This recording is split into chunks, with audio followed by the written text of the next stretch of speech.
Olá, gente, tudo bem com vocês? Vou falar um pouco aqui sobre fazer uma análise, na verdade, sobre a entrevista da Tabata Amaral no programa Roda Viva, né? Na madrugada ali, de ontem para hoje, né? Foi a entrevista da Tabata e cria-se, claro, criou-se muita expectativa em relação a essa entrevista, né? Em relação o processo aí de suspensão, de possível até expulsão dela do PDT, para onde ela vai, qual o posicionamento ideológico dela. Todas essas coisas foram tratadas ali no programa. É interessante a gente assistir e ao mesmo tempo é interessante a gente ver a forma, né, a narrativa que a Tabata Amaral utiliza, né? Ela é uma pessoa sem dúvida muito inteligente, então ela sabe construir toda uma narrativa e se coloca de uma maneira ali como se ela fosse, vamos dizer assim, ela e esses movimentos que ela representa, né? É como se fosse praticamente uma única opção, assim, como se tantas opções da esquerda como a direita fossem ruins, né? Opções que têm se apresentado com mais força e ela fosse meio que o caminho, fosse meio que a renovação política, né? Ela, inclusive, ela muda um pouco a fala dela, ela não fala em renovação, ela fala em boa política, né? Ela criou um termo aí novo, porque ela disse que muita gente que usa o termo nova política, né, para coisas ruins, né, como Bolsonaro, que na verdade não é nova política, mas criou esse termo, né, nova política, para nomes novos, mas muitas vezes fazem coisa diferente. Então ela é uma pessoa muito inteligente na construção narrativa. Mas aqui a gente vai fazer uma análise bem crítica, né? Então a gente vai ver os pontos aqui de incoerências ou de coisas que não são bem verdades, vamos dizer assim, né? Meias verdades. Bom, de início, o que me chamou, claro, sempre é feito em relação a ela, é uma coisa meio meritocrática, né? De onde ela saiu, né? O programa mostrou ali, onde ela chegou, né? Aquele discurso meio que meritocrático, aquela pessoa que saiu da pobreza e foi, né? Ignorando é, todas as vantagens que ela conseguiu, as bolsas, né?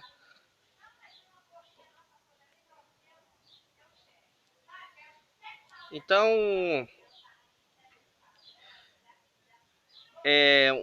um dos primeiros pontos assim que foi falado na entrevista, né, foi a respeito da questão do Ciro Gomes. Bom, como é que o Ciro Gomes dizia que ela era o futuro, era um tesouro, as pessoas precisavam apostar nela e tudo mais. A gente sabe que o Ciro Gomes fez uma propaganda, uma série de pessoas fez uma grande propaganda em relação a Tabata Amaral, principalmente pela formação dela e tudo mais. E depois disse que ela tinha uma dupla militância, que ela devia ir pro MBL, devia sair do partido, né? Aquela coisa toda que ele falou a respeito dela, né? Colocou ela numa situação, bom, quem que tá certo? Ciro Gomes ou você, né? Então ela vai explicar, né, vai falar que na verdade não foi uma eles não foram enganados, o Ciro Gomes não foi enganado, né? Que na verdade ele fez isso, ele e o partido, por conta de uma lógica eleitoreira, né? Ou seja, o partido tinha consciência das posições que ela tinha e que por conta dessa lógica eleitoreira preferiu se mostrar contrário a ela, né? Ou seja, o que ela está dizendo é que eles não foram enganados por ela, que eles tinham consciência do que ela era e do que ela viria a fazer, que ela tinha essa liberdade, né? Teoricamente. E aí é um ponto interessante, né, gente? Porque é o que eu digo. O Ciro Gomes ele tem responsabilidade, sim, sobre a Tabata Amaral. Inclusive, ela fala no decorrer da entrevista, perguntado sobre a questão de um acordo que foi feito, né, entre o projeto que ela participava e uma carta, né, do movimento Acredito, com o PDT, né, que falava sobre essa questão de liberdade ali dos membros desse movimento, de tomar certas posições e tal, que o partido não iria, vamos dizer, forçar a barra para aprovar certas coisas. Isso é uma coisa bem conflitante, gente, porque é, o partido ele fecha questões em algumas coisas, né? E meio que, vamos dizer assim, existe uma base ali do partido, Ciro Gomes até explicou isso em relação ao PDT, que não se pode quebrar essa cláusula. É como se fosse uma regra que seria meio que obrigatória para seguir. Né? A gente vê que os partidos geralmente fecham questões, mas tanto no PSB quanto no PDT, muitos deputados não fizeram isso. Isso é uma característica para mim também que representa uma falta de identidade desses partidos. E a Tabata ela fala uma coisa que eu considero verdade, olha, para você ver. Ela diz o seguinte: olha, quando foi na época da eleição para ganhar votos, para conseguir uma candidatura forte, vocês me apoiaram, mesmo sabendo disso. Depois que veio as críticas, eles isolaram ela, né? Então, essa questão aí de quem é vítima e de quem é, para mim, vítima é a sociedade, né? Vítimas são aquelas pessoas que apostaram nela, que votaram, que foram enganadas por ela, pelos movimentos Acredito, pelo Ciro Gomes, pelo PDT, todos participaram disso daí. Muita gente fez propagandazinha para ela e tudo, sem tomar esse cuidado. E outros, né, como Ciro Gomes, o PDT, tinham consciência disso. Tinham feito um acordo com esse movimento Acredito. Então a gente não pode dizer aqui que só a Tabata é errada, muita gente eu vejo no PDT como traidora, não sei o quê, mas não é bem assim, gente. O Ciro Gomes, o PDT, deveriam ter consciência disso e, na minha opinião, tinham total, plena consciência das posições dela. Ela nunca foi contra isso. Se era uma coisa que, vamos dizer assim, que ela fosse contra mesmo, né? Aliás, que o PDT fosse totalmente contra, o PDT seria bem criterioso em relação à escolha dessas pessoas, né? Não foi o que aconteceu, né?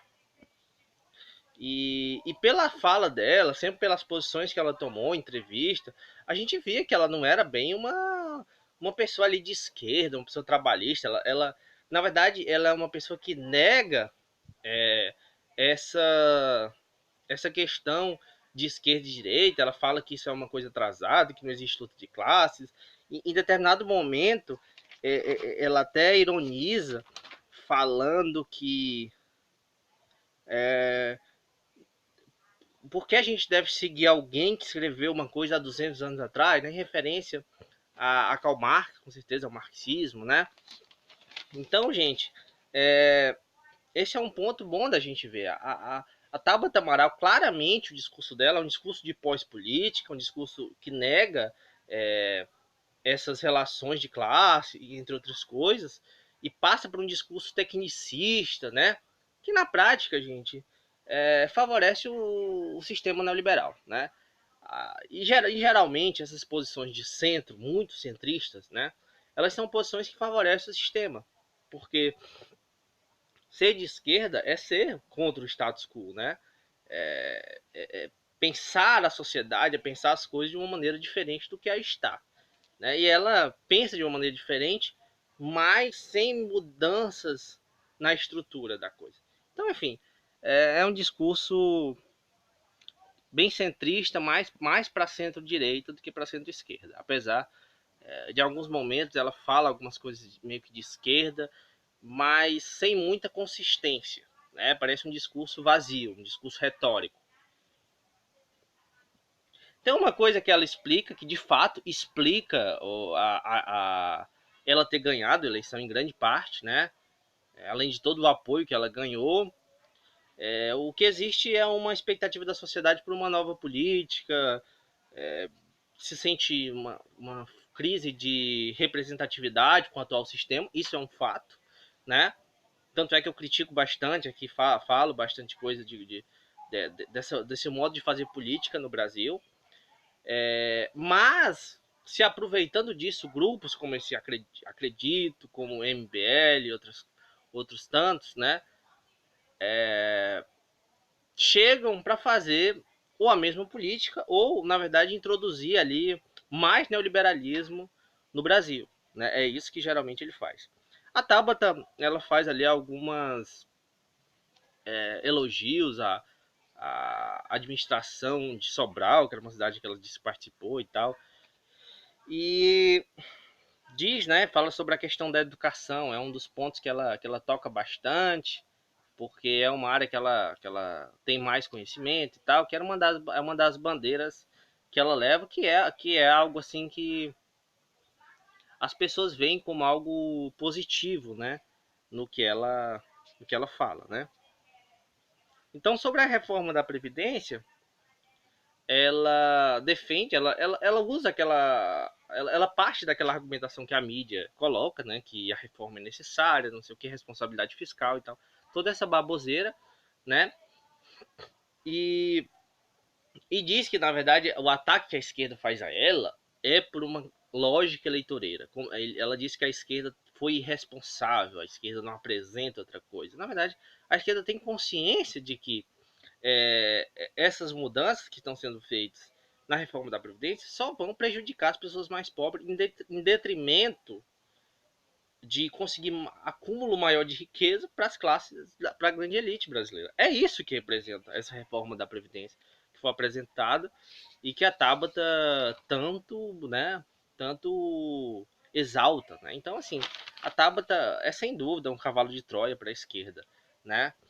Apesar de nem sequer se dizer de esquerda, mas como ela se introduziu num partido que muitas pessoas veem como de esquerda, como eu também digo, não é um partido de esquerda, é um partido que vem perdendo sua identidade, e a Tabata Amaral, assim como outros tantos, né, dentro do partido, mostram que essa crise de identidade do PDT é total. O próprio Ciro Gomes também, que não é uma pessoa que seja um representante histórico da esquerda, né?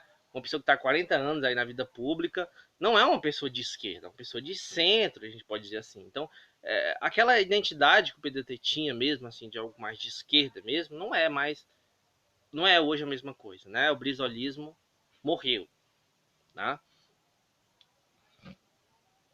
Então, ela depois ela faz um discurso em relação a redes sociais, né? Que incomodam na política, né? Aí ela toca naqueles pontos que eu sempre critico, que eu já fiz críticas aqui, né? E não só a Tabata Amaral, mas a um discurso que foi construído, gente. É por isso que a gente deve ter muito cuidado com certos discursos que são construídos, principalmente pelas pessoas mais identitárias, né? Foi o que aconteceu, gente. Ela vai dizer que todo ataque que ela recebe, na verdade, a forma desse ataque, na verdade, ela diz até que o conteúdo, assim, o objetivo pode ser até um, mas a forma é por ela ser mulher, por ela ser jovem, não sei o quê. E isso já demonstra, assim, aquele discurso que eu critico, né, de uma certa ala aí, feminista, principalmente, que usa muito isso, né? Às vezes, quando você critica uma mulher, dizem que você criticou ela por ela ser mulher, sendo que você está criticando por outra coisa. É claro que, evidente que o machismo existe, que muitos homens fazem isso mesmo. Mas meio que há uma generalização. Isso é terrível, porque a maioria dos discursos que eu vi contra a Tabata Amaral eram discursos em relação às atitudes dela. Tanto é que antes das pessoas saberem dessas posições delas, elas não atacavam a Tabata. Algumas explicavam, falavam lá, mas era uma minoria. Mas depois que descobriram, aí realmente a galera começou a falar isso. Então, se fosse por isso, se fosse uma questão de por ela ser mulher, então os ataques a ela seriam desde que ela entrou, assim, né? E na verdade, não. Na verdade, os ataques se baseiam nas atitudes, nas falas, nas posições dela. Não tem nada a ver com o fato dessa mulher. E outra, ela pega uma frase, olha aqui a frase que ela utiliza, ela vai dizer que essa frase é machista. Cara, não tem nada a ver. Olha aí, ela vai dizer que a frase sirva a dois senhores é machismo. Porque tá dizendo que ela tem que servir alguém. Não. O que essa frase diz, sirva a dois senhores, pode ser para homem, pode ser para mulher, é para uma pessoa que não tomou, porque ela não tomou uma posição clara, né? Ela, ao mesmo tempo que ela tá ali no PDT, tendo o apoio do Ciro e tal, né? Dizendo que toma da tal posição, ela na verdade está servindo ao tal movimento Acredito, ao lema, e isso é bem claro. Na verdade, o que ela vem demonstrando é que ela serve, né, ao lema, né? E essa questão de servir a dois senhores, não se pode, tem que servir a um senhor. Na verdade, você tem que servir a uma determinada ideologia, a uma determinada posição, né, para você ter uma identidade, para as pessoas saberem identificar o que é que você defende, o que é que você é, aquilo que você julga correto, aquilo que você julga errado. Então, assim, não dá para você ficar toda hora, né, trocando de posições, porque as pessoas não vão identificar o que. Então, não tem nada a ver com machismo essa frase, né? Aí ela fala sobre a questão da educação, mais uma vez ela dá uma alfinetada na questão da polarização. Então ela usa muito esse discurso que é uma polarização entre esquerda e direita e que o centro é o único caminho certo, né?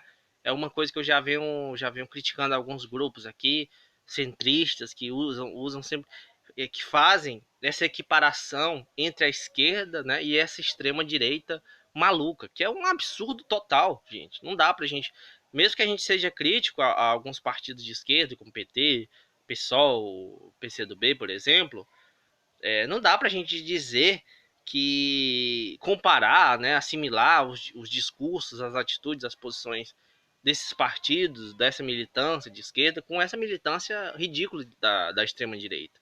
Então é uma falsa, né, polarização, uma falsa equiparação, né? Uma falácia, na verdade.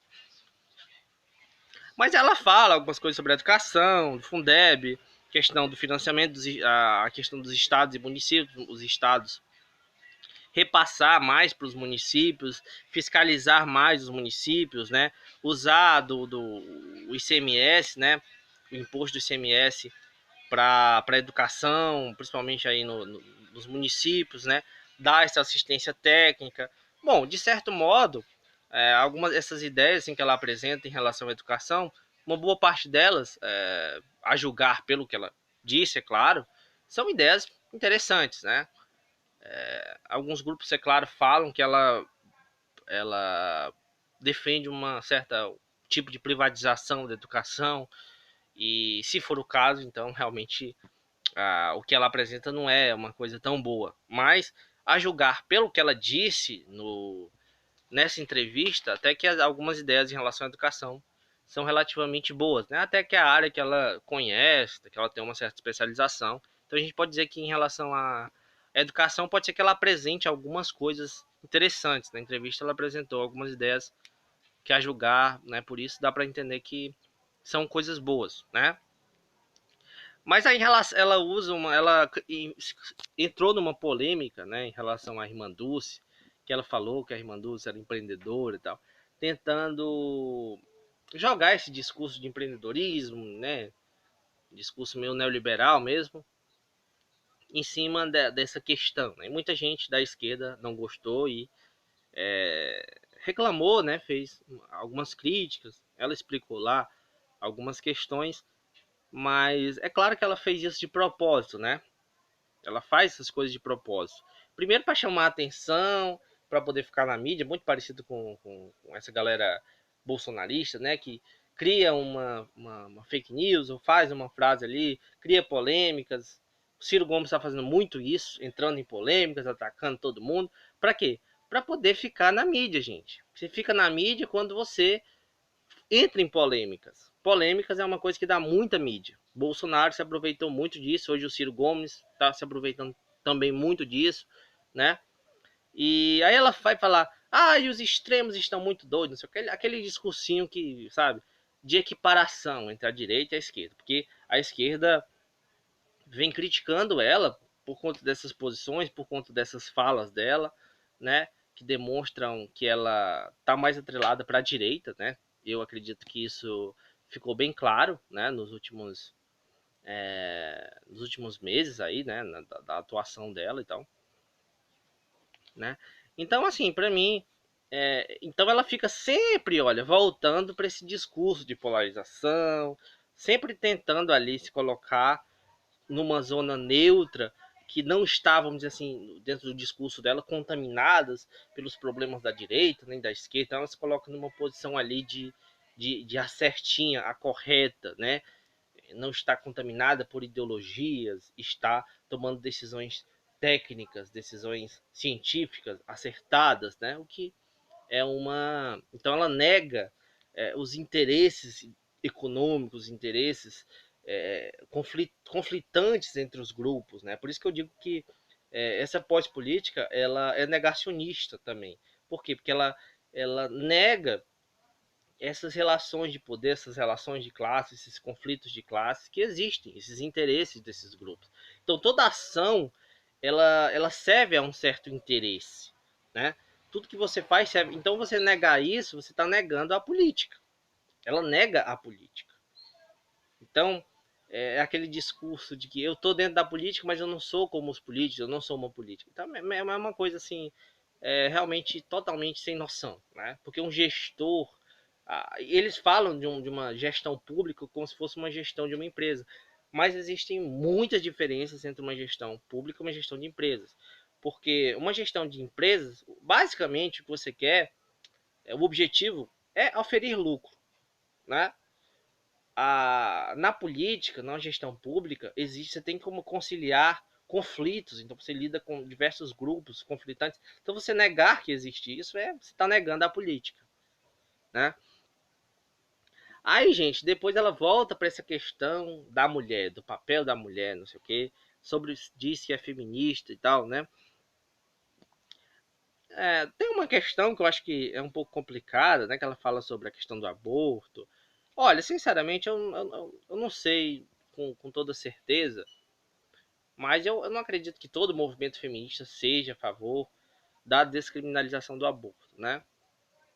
Então eu não tenho certeza disso. Acho que talvez não. Então ela fala que não necessariamente ela deixa de ser feminista por causa disso, o quê? Aí ela fala aquela questão da caixinha, não sei o que, todo aquele argumento centrista, né? Então ela diz que isso ela não deixa de ser feminista por causa de algumas posições que ela toma que é diferente de algumas outras feministas. E nisso eu acredito que ela esteja certa, de certo modo, né?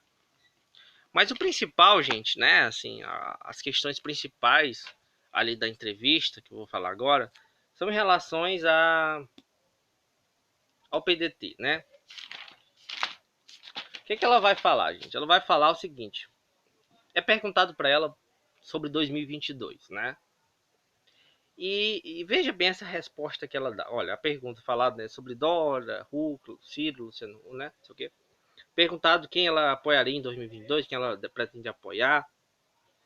E a resposta dela a gente pode dar dois sentidos. Um sentido que o objetivo que ela tem também nesse caso é se afastar, né? Não se comprometer, vamos dizer assim, né? Porque ficaria até meio estranho para ela. Ao mesmo tempo, ela consegue atacar os grupos que estão preocupados com a campanha de 2022. E de certo modo a gente pode dizer, né, que ela está certa nesse sentido, né? A gente vê muita campanha, pré-campanha hoje para 2022, principalmente quando se refere ao Ciro, ao Luciano Huck, ao Dória, né? Toda essa galera, Bolsonaro também, todos eles estão em plena campanha para 2022, né? Assim que terminou a eleição de 2018, como a Tabata mesmo fala, e eu concordo nela nesse sentido, começaram a fazer campanha para 2022. É como se dissesse assim: olha, eu não estou nem aí para o que está acontecendo. Eu perdi essa eleição, quero ganhar a próxima. Ou para quem até ganhou, tentar garantir a próxima. Então, realmente, essa lógica eleitoreira, nesse caso, nesse sentido que ela fala, é uma verdade. Então, assim, a Tabata, ela se aproveita realmente de uma crise política, de um certo modo de fazer política que os partidos fazem, de modo geral, e ela se aproveita desses erros para ela poder criar a narrativa dela. Então, nesse sentido, ela está certa, né? Infelizmente, muitos partidos, né, e muitos candidatos, no caso, hoje em dia, muito o Ciro Gomes, o Luciano Huck, o Dória, o Bolsonaro principalmente, que foram citados ali, estão fazendo isso. Estão preparando uma campanha para 2022. Isso está bem claro. As ações que eles tomam é mais visando 2022 do que visando o atual cenário, a política, as coisas que o Bolsonaro vem fazendo. Então, assim, ele se preocupa mais com criar essa narrativa para poder desbancar uma candidatura em 2022. Então, isso, de certo modo, ela está certa. É claro que ela usou isso para poder se sair da pergunta também, né? Então, teve uma dupla, vamos dizer assim, duplo objetivo, né? Mas ela se saiu bem nesse sentido, porque ela falou uma coisa que é verdade, né? Aí vamos entrar na principal questão para aqui para fechar esse vídeo, para não ficar muito longo, né, gente? Que é uma questão mais complicadinha, que é a do PDT, né? Se ela vai sair do PDT. E ela fica assim fazendo todo um giro, né? Porque é uma questão complicada para ela se posicionar, né? Por quê, gente? Ela foi muito esperta. Ela conseguiu criar uma narrativa para poder se colocar numa posição de vítima e atacar o PDT. E ela fez isso muito bem, sim. Em parte por erros do PDT, mas ela não assume os erros dela também. Então, olha aí. Ela fala que ela e mais outros, né, deputados, né, ela e mais 2 deputados, estão pedindo mandato. Né? Por quê, gente? O que acontece? O, o mandato, dentro das nossas leis ali, né, dizem que o mandato é do partido. O mandato é do partido, né? E como é que tá o caso da Tabata? A Tabata tá suspensa do PDT. O PDT havia dito que iria suspendê-la por 2 meses e teria, depois desse prazo, um julgamento, né? Onde iria resolver a situação dela dentro do partido. Ela tá no limbo do partido, né? E ela disse que para ela conseguir, inclusive, entrar em relatorias, em comissões importantes e tal, para poder ter uma atuação como deputada, ela teve que pedir ajuda de outros partidos, PSB, por exemplo, né, nesse caso dessa relatoria. E então, assim, ela diz, né, que até agora 3 meses e nada. Então, assim, isso já demonstra assim um erro do PDT, claro, óbvio, né? Afinal, se o partido deu 2 meses para ela, dizendo que depois desses 2 meses iria haver um julgamento e não teve julgamento, o partido errou, né? Sem dúvida, né? E assim, aí ela diz uma frase bem forte, gente, que é interessante a gente observar, que é o seguinte: o PDT deixou de ser o meu partido, né? Aí ela vai dizer que estava construindo um partido, né? Falando em relação ao PDT, né? Estava construindo um novo PDT, que estava empolgada e tal, e o PDT traiu ela, vamos dizer assim. Então ela inverte a coisa, né? Ela inverte o ataque que o PDT faz a ela. O PDT disse que ela traiu quando ela votou, mas ela vai dizer que o partido tinha consciência e tal, e que, na verdade, quem está traindo ela é o PDT, que tinha dado essa liberdade para ela e não cumpriu, né? Então, se o PDT de fato... Aí, gente, a gente entra na questão central em relação a isso.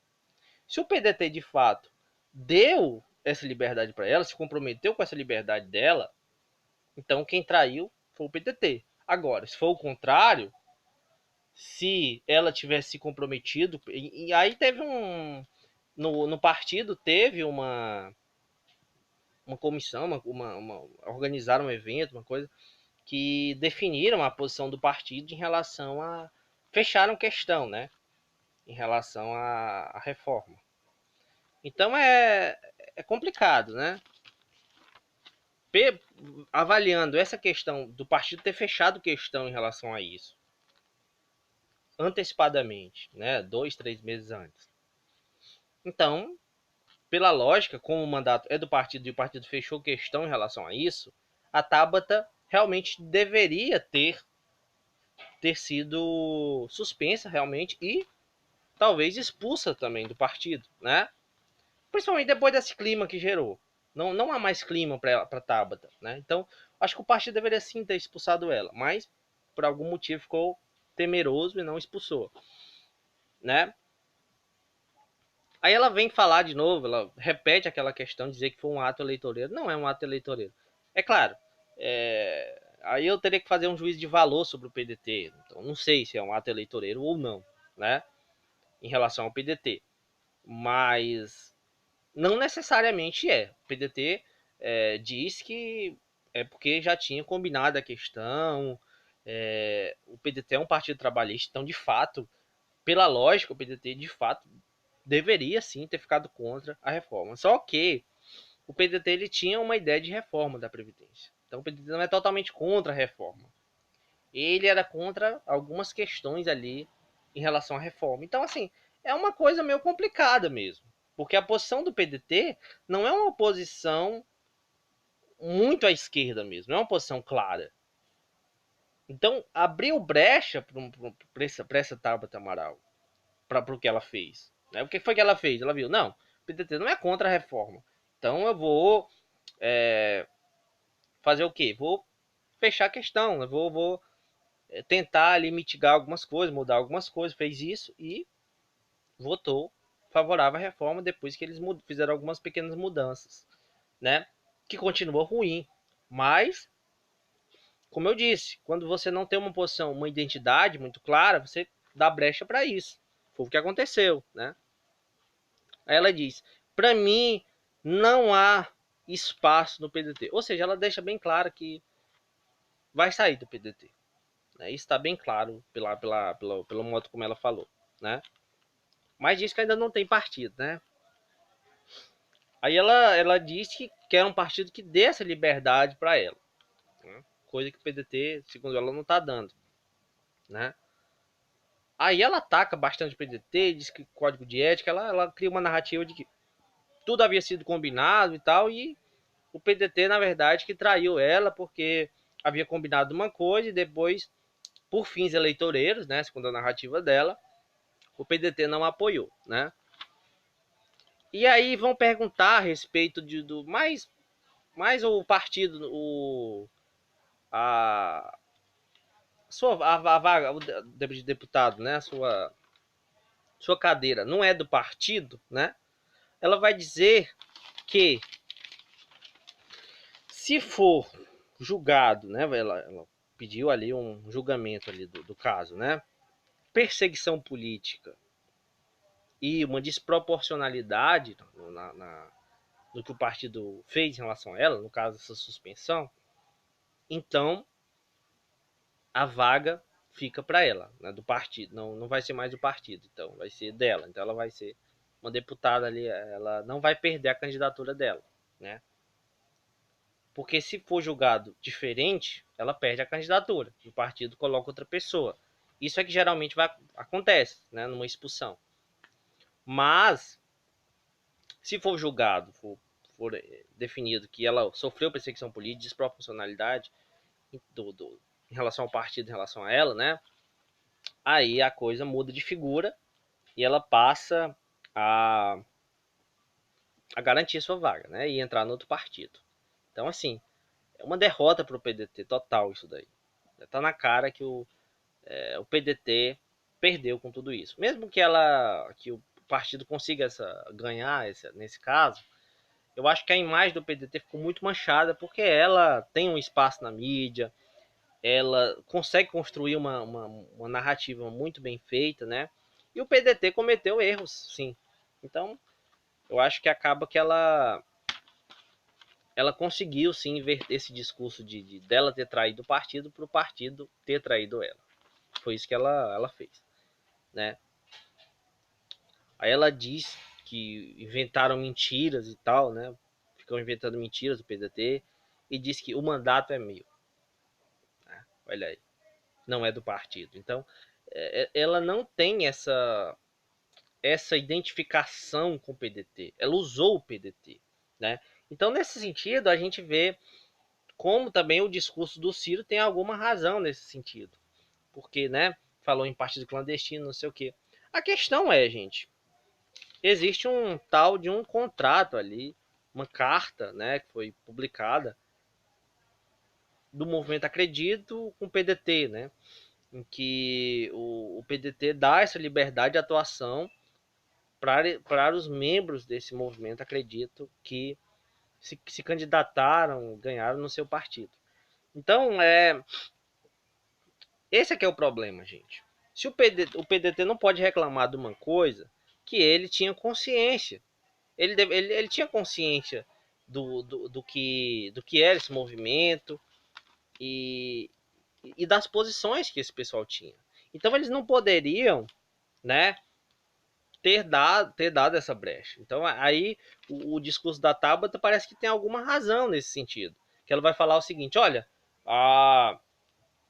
o PDT tinha, né, tinha assinado esse acordo, tinha dito que poderia, né, os membros ali tinham essa liberdade, tinha consciência disso, então quem traiu foi o PDT. Então, assim, eu acho que o Ciro fica um pouco desmoralizado com, com esse tipo de coisa, né, gente? Porque realmente ele deveria sim ter consciência, ele tem responsabilidade sim pela Tabata Amaral, por esses acordos com esse movimento Acredito.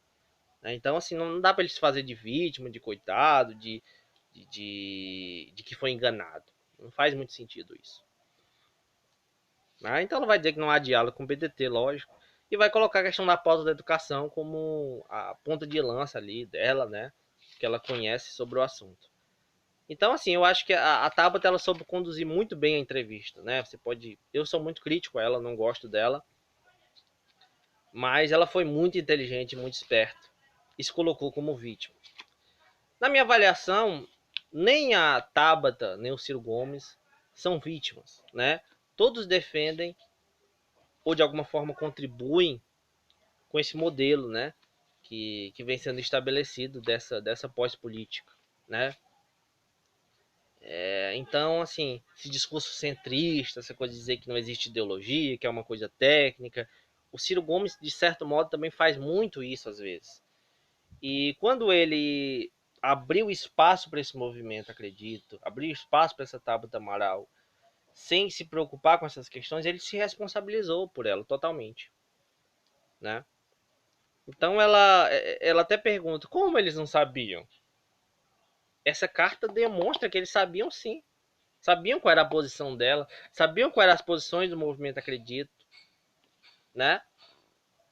Existe uma coisa, assim, uma outra crítica que eu quero fazer a Tabata Amaral, que é o seguinte, esses movimentos, né, eles, eles falam contra os partidos, contra a velha política, não sei o quê, mas eles se inserem nos partidos, usam os partidos, né? Então, assim, elas usam os partidos contra os partidos. É uma coisa, assim, meio que uma... foi um risco total que o Ciro Gomes correu. Ele achou que talvez queria dominar ela, né? Queria contornar a situação, mas deu com os burros na água, né? Então ele tem, sim, total responsabilidade por isso. Não é uma vítima disso. Ele apenas não mediu as consequências. Pensou só naquele momento ali de que ia conseguir um apoio eleitoral, ele ia conseguir, né, uma deputada forte ali, que iria representar o partido, mas deu com os burros na água, né? Então ela até diz uma frase: vocês sabiam como a gente era. PDT e Ciro mentiram, ela diz, né? Então, assim, ela ataca realmente o Ciro Gomes e o PDT. Então, gente, eu vou terminar por aqui, porque realmente é uma entrevista muito longa e com muitos detalhes. Então, eu tentei resumir aqui, mas mesmo assim ainda ficou muito grande, porque eu tinha que fazer alguns comentários sobre o caso. Mas espero que vocês tenham gostado, vocês deixem seu like, deixe seu comentário aí, tem algum ponto que você acha que foi importante, qual a sua posição em relação à Tabata, em relação ao Ciro, em relação ao PDT, quem traiu quem, enfim. Ficou essa novela aí entre Ciro, PDT e Tabata Amaral. Né? Então, obrigado a todos e até mais.